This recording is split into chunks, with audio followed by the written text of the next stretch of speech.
There's only one Urban Meyer, and Ohio State fans probably found that out a little bit more firmly today during the recruiting process. Not that the Ohio State class was bad in any way, and that should be underlined for Ohio State fans that just certainly look for that single-digit number next to the recruiting ranking on a national basis. Talking Ohio State football on the early National Signing Day with Steve Hillwagon from Bucknuts. I saw littered across social media, on ESPN, on the Big Ten Network, Steve, the various metrics that clearly define Urban Meyer's dominance on the recruiting trail. One was that his worst class at Ohio State was number 7 in the nation, that he pulled more top 100 recruits out of Florida than Florida State, Florida, and Miami combined in the last 4 years, and on and on and on and on. So maybe it took Zach Harrison signing to keep a lot of Ohio State fans in their place and not possibly looking for a ledge to jump off of. Well, yeah, obviously Urban Meyer has passed the torch on to Ryan Day, going to be the head coach, and Urban will be stepping down after the Rose Bowl, his last game as the Ohio State coach, and presumably going into a retirement at this point. Leaves Ryan Day, who was the interim coach at the beginning of the season, in charge of the program. And when this was announced 15 days ago that Ryan Day had been elevated to the top job, it became obvious, I think, to everybody that this class became his responsibility, and he would be the one, he and the staff, the coaches on hand, would be the ones in charge of finishing up the recruiting class. There were definitely some hits, as you referenced, Zach Harrison, big-time defensive end from Olentangy Orange High School, located about a half hour north of Ohio State in the next county up, Delaware County, just north of Columbus. And he's ranked number 4 in the country in the 24/7 Sports composite. So it really would have left a terrible mark for Ryan Day if he had not been able to swing Zach Harrison. And obviously Larry Johnson, the outstanding defensive line coach, was a big part of that recruiting phase with Zach Harrison. He picked Ohio State over Michigan and Penn State. They had a ceremony for him today at his school, and he announced it to a standing ovation. Obviously, everybody there excited to get to see him play. And the things I think about, and maybe these are some things we discussed last week on our recruiting segment, Larry Johnson, his reputation as a producer of NFL talent is second to none. And you look at the Bosa brothers and Tyquan Lewis and Sam Hubbard and all these guys that he's put through the blender just at Ohio State. And then you go back to Penn State, and it's a whole just as long a list of guys, Tom Bahali and several other guys. So, first of all, you got a guy who's proven to put people in the NFL. He's one of the most genuine people you'll ever meet. And he's committed to stay at Ohio State. And I just think that he and Harrison built this rapport, and it was enough for Ohio State to, in this case, to hold off Michigan and Penn State and keep probably the best player Ohio has produced in a long time. I'm trying to think. I mean, I've been doing this a long time. Andy Katzenmoyer years ago from Westerville South, just outside Columbus, was probably a national top 10 or top 15 player in 1996. Columbus and Central Ohio haven't had a lot of guys maybe at this level. So it is a huge benefit. It shows Ryan Day is a closer and can get the job done and will recruit at a high level. The class only ranked number 12 right now, but obviously room to improve in the late period in February as well. Yeah, so you mentioned not just a big get for the Buckeyes, but who they kept them away from, the direct competition being Penn State and Michigan. And if this year's recruiting rankings are any indication of what we will see in the future, it will be quite an arms race between the three, as opposed to certainly a competition in the past, but one that Urban Meyer had the upper hand in, and there was no doubt about that. As you look through what we can expect for the next 2 days and then possibly headed toward February, because the class ranking at number 12, again, that's very strong, that's very solid. And as we both know, the 12th ranked class in the nation may turn out to be actually the third best in the nation, or it may turn out to be the 18th best in the nation. It's not a direct correlation to the field. It's a strong indicator, is what it is. And so it hasn't been quite as good as what it's been in the past, but that's also compromised by the lack of actual names on the dotted line, not just the quantity, but the quality of both tying in there. So, are there any particular players out there that we could see come into the fold that first Wednesday of February that are key? Definitely. I think there's one name probably at the top of that list, and it's Doug Nestor, the outstanding offensive lineman, Huntington, West Virginia, Spring Valley High School. He's a national top 100 prospect. When this coaching change came down, he decided that he might want to take some official visits elsewhere. There's word that he may or may not have been up to Penn State for a visit. So, again, he wants to look around and mull his options. And then we'll see in February where he ends up. I would say Ohio State's got as good a chance as anybody to land him. He had committed to Ohio State way back in August of 2017. So he's been a commitment for over a year. And I just think that he wants to reconcile things in his mind with this new regime. And what Ryan Day has talked about is after the Rose Bowl, when they get back to Columbus, he will sit down and figure out what the roles and the assignments will be for the assistant coaches going forward. And, who's going to be retained, who may be let go, who may be moved to another job.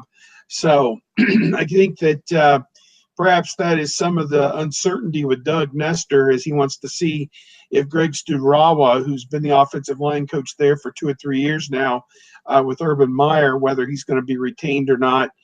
They did get Harry Miller, outstanding offensive lineman from Buford, Georgia. He is probably a national top 40 player, I believe, and he did follow through and sign his letter of intent.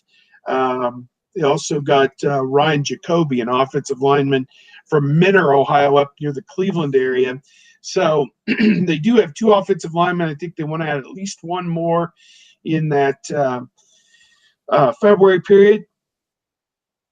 If it does turn out to be Doug Nestor, that would be a tremendous coup for them to hang on to him, obviously, and could be a part of them ending up as a top 10 class.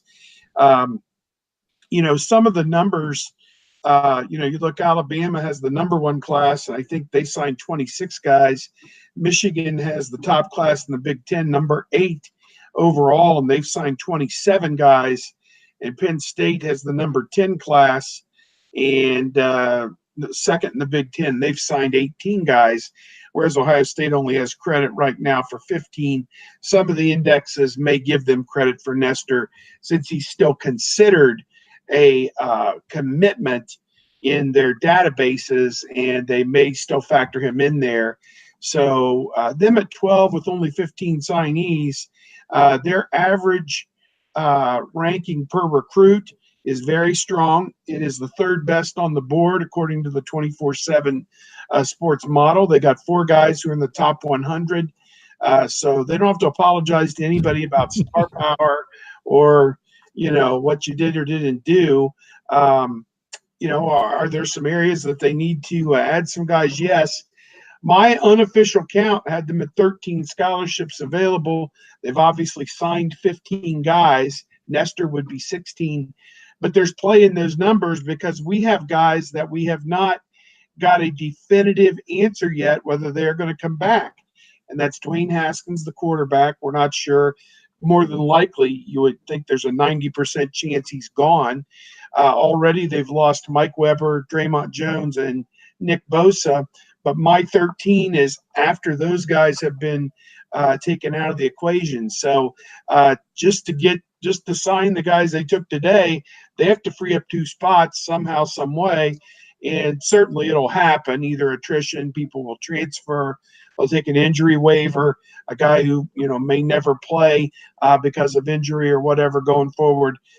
they'll find the space that they need in the end. Certainly, they always do. It always works out. So my guess is they're going to be in the market to add. Nestor would be 16, and then maybe three other guys in the late period, maybe four, depending on how many guys leave to go pro. You hear about Damon Arnett, the cornerback, is a possibility. Michael Jordan, offensive lineman, is a possibility. And the quarterback, certainly Dwayne Haskins. There's three spots right there that if those guys, and I can't say if anybody's leaning or any of that speculation, I'm just throwing names out there of guys who are accomplished and have, I mean, Jordan is a 3-year starter, 2 years at guard and 1 year at center. Not sure what else he's going to need to put on film to show the NFL what he can do. He's a pretty good player. So I don't know. I guess we'll wait and see on that. But long story short, I don't look for him to sign a bunch more guys in February. Just find people at the positions that you need to fill and get the best players available at this point. Big Ten senior writer Steve Hellwagon joining us from Bucknuts, the 247 platform for Ohio State athletics. I'm looking at the tote board right here, and maybe a name, Steve, as you know better than I do, bandied about amongst Buckeye Nation, even more so than Zach Harrison over the last few days, has been one Justin Fields, a guy that's obviously already played college football, done a lot more running than passing to his liking in regards to his role behind Jake Fromm at Georgia. So what do you think the possibility is there? He's named Ohio State among three schools, and it's Florida State and Oklahoma. And you can certainly see the advantages to all three schools, but especially Oklahoma and Ohio State. Yeah, I think Ohio State fans are getting kind of excited, maybe putting the, what do they say, the cart before the horse on this. Yeah, they are. It's just something that came out in the last day or two, that Justin Fields would like to pursue a transfer. Doesn't necessarily mean he's transferring. He may decide to spend the second semester at Georgia and go through spring football and see where things end up there, or at least accumulate more credits to where he can be a little bit more viable as a transfer. I think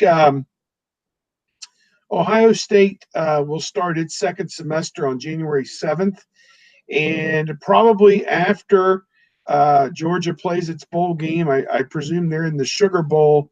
They playing Texas in the Sugar Bowl. Does that sound right? Yes.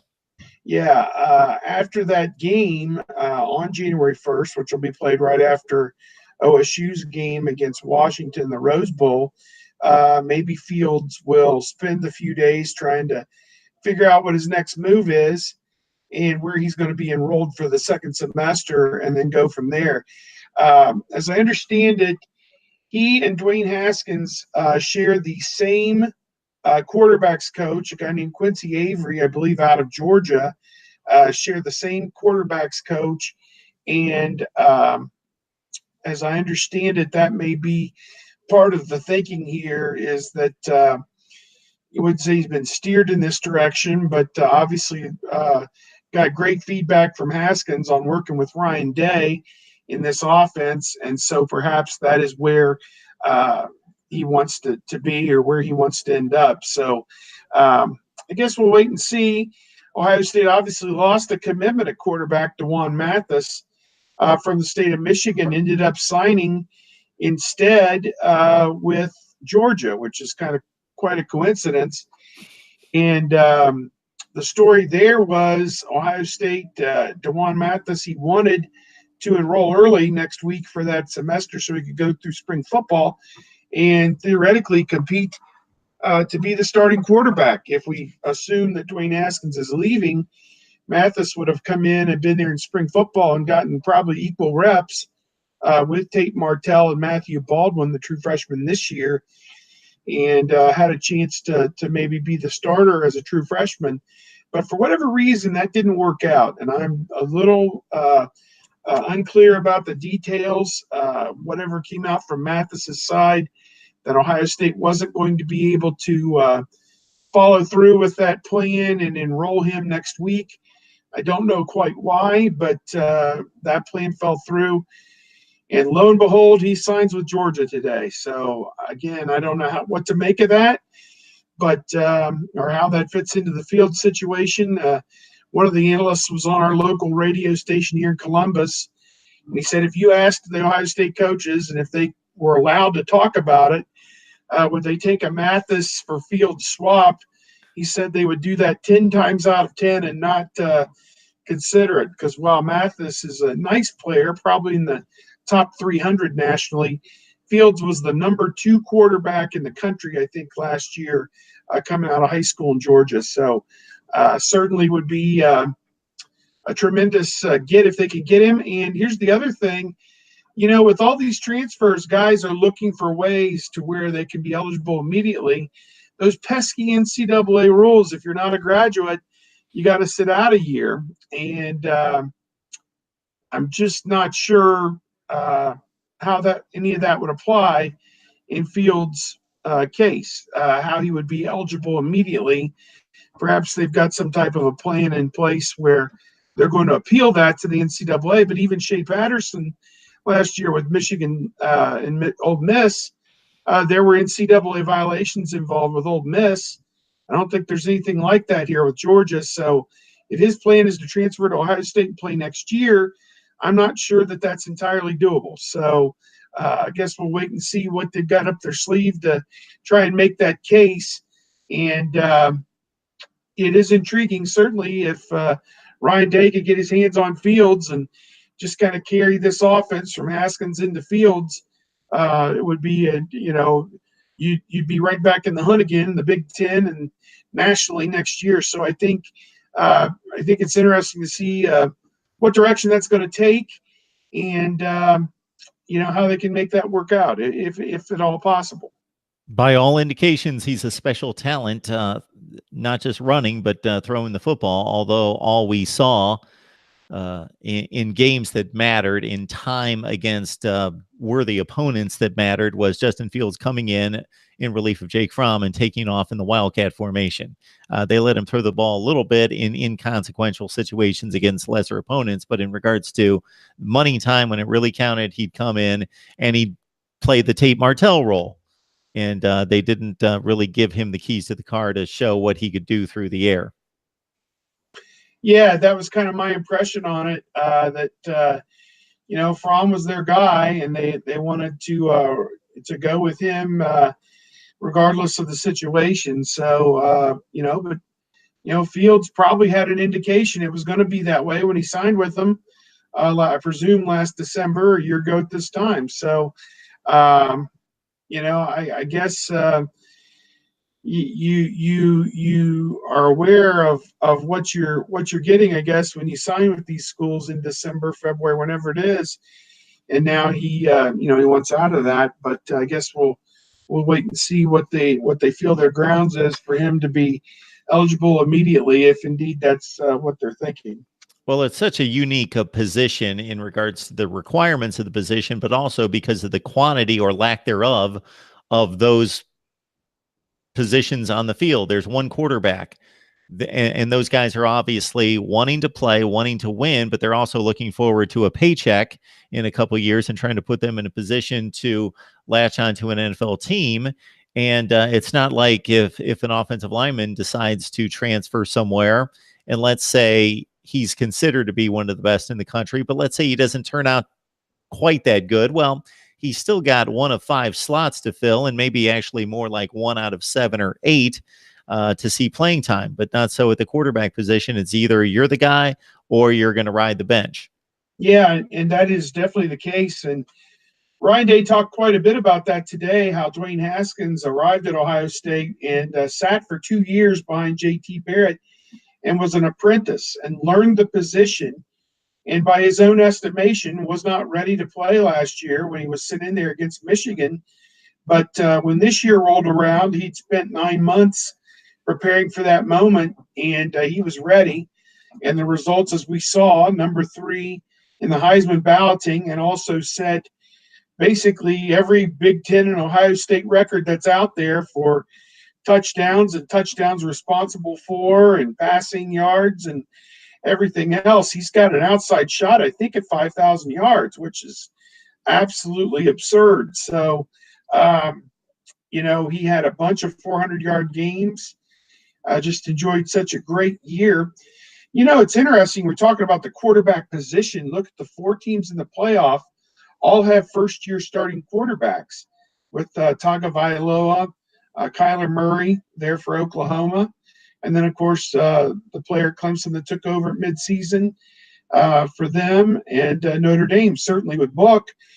And what that's created, and look at number 6, Ohio State, Dwayne Haskins as well. Georgia, number 5, had Fromm a year ago as well. So they're the one exception out of the top 6 that don't have a first-year quarterback. But it's disenfranchised some guys, Jalen Hurts, Bryant from Clemson, and Wimbush as well from Notre Dame. And some of those guys may be available on the aftermarket as graduate transfers who could come to an Ohio State and play next year, certainly. So just as Joe Burrow left Ohio State as a graduate last year, another interesting thought, Joe Burrow, when his term was over, was back at the Ohio State facility visiting his friends, and there were people like, can he transfer back to Ohio State, with his degree and whatever credits he obtained at LSU? He's got another year of eligibility. So I tend to doubt that that's going to happen. I presume he may parlay his one great year at LSU into a shot at the NFL. I'm not sure if that's what he's thinking. I don't honestly know. But you get the point. There are plenty of options out there. And you don't have to have a veteran guy necessarily. Say that none of it ever works out and you're left with Tate Martell as your quarterback as a first-year guy next year. Perhaps he gets you in the playoff as a first-year starter. I mean, you saw 4 teams do it this year, and, he was regarded pretty highly coming out of high school a couple years ago. Coach Day talked in good terms about him and Baldwin both today about how they're both positioning themselves well for whatever the next step will be after the Rose Bowl. Well, I just scanned the college football playoff scenarios at quarterback as you were making that point, and you've got Fromm as a freshman and Tua, who obviously came into the game, Tagovailoa, to win the game as a freshman in the national championship situation in 2017. In 2016, you had Jalen Hurts, who led his team to a national championship game and came within 1 second of winning it as a freshman. In 2015, you had Deshaun Watson, who was a sophomore and played about half the season as a freshman the year before, so he didn't have a ton of experience. We know what happened in 2014, and the year before the playoff in the BCS era, 2013, Jameis Winston was a redshirt freshman who didn't play and led his team to a national championship. Yeah, no question about it. I mean, the results are there over time that if you have the ability, when you come to the college level, if you accept coaching, if you, can be thrown out there, if you have the ability, you can flourish as a freshman or a redshirt freshman, whatever it may be, a first-year starter. You can definitely flourish in that situation. So I'm interested to see, as I think most Ohio State supporters are, what direction the quarterback position goes. It was interesting that when Mike Weber announced he was leaving on Twitter, that Haskins playfully asked for him to come back on Twitter as well. And that created speculation that maybe he doesn't have both feet out the door just yet. So I don't know. He's going to play in the Rose Bowl, and after that, I'm sure he and his family will sit down and get some proper advice on where he fits in. I know Mel Kiper mentioned him as potentially the first quarterback taken, and a lot of people are looking at him as a top 10 pick. Had some people even say maybe Nick Bosa number 1 and Dwayne Haskins number 2, which would be just absolutely crazy. But I guess we'll wait and see how it all shakes out. And, what it comes down to more times than not where you're selected is who has the pick and what do they need.